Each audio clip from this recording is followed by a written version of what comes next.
The difference between equality of outcome versus equality of opportunity, and specifically in the context of gender, is that equality of opportunity refers to both genders not being judged based on their gender, let's say in a specific field, let's say hairstyling, but the opportunity, men and women have equal opportunity to get into whatever field it is, and they're judged based off of their character, not simply based off of their gender. And of course, I'm talking specifically about gender here, not race or anything like that. Equality of outcome would mean that in a given field, here you go, Maggie, that you would need a mandate to say that 50% of the workforce in this industry needs to be female and 50% needs to be male in order to have equality. Now, I would make the argument, and I'm a very left-leaning liberal person, that no logical person investigating this topic would ever strive for equality of outcome, because there's a sense of prejudice built into that concept. And again, I should specifically say that there are exceptions. There are probably certain industries and certain circumstances where you should mandate a 50% or kind of roughly half and half male versus female balance. Absolutely. I think in the sense of politics, when we talk about people representing the people, there happens to be half men and half women, female in this world. So probably in many different political wings and political branches, I think there is an argument that we should lean towards the side of equality of outcome, because one could argue that we live in a world where there are barriers to entry for women in some instances where it would be better to have equality of outcome. But for the vast majority of instances, like hairstyling, painting nails, physicians, being doctors, I mean, the list goes on and on. Most just industries, most workforce opportunities in general. I mean, I'm trying to think of more examples, but everything, shoemaking, dentistry, whatever, we should not lean towards equality of outcome, because there are certain fields that are going to inherently want to, or that attract the nature of the differences between men and women. And this gets in the conversation. Are there differences between men and women? And this is very important in the context of equality of opportunity versus equality of outcome. Because let's talk about hairstyling again, or the cosmetic industry.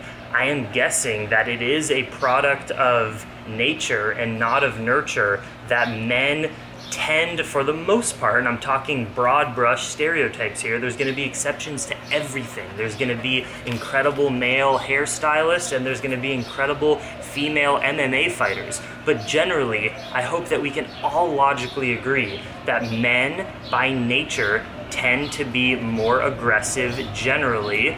They're able to build larger muscle mass factually than women can if they worked out the same, ate the same. Men's testosterone and their hormones are going to allow them to build bigger muscle mass. And if you take an example of the average man or the average woman off the street who doesn't work out or anything like that, the men are going to be more physically developed their muscles, because that's genetically how we've evolved. And women are more interested in making people safe and nurturing relationships and families, and that's just a part of our nature. And again, there are exceptions, but equality of opportunity gives us so much more freedom as human beings to do what we want to do, and also to make those industries the best. Let's take the concept of hairstyling.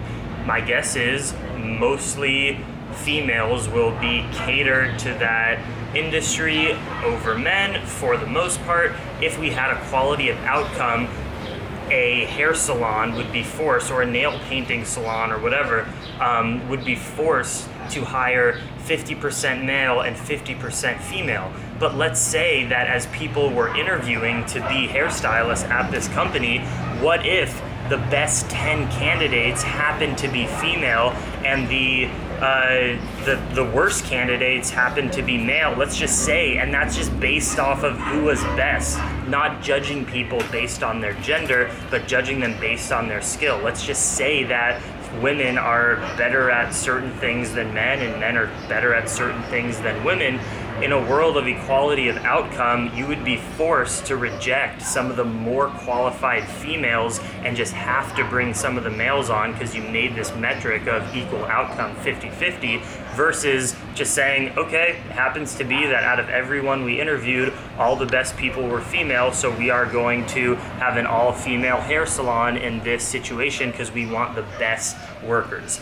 That is essentially the difference between equality of outcome versus equality of opportunity. And as I said in this video, it doesn't pertain to all industries. I think there are some circumstances where we should have equality of outcome when it comes to political branches specifically.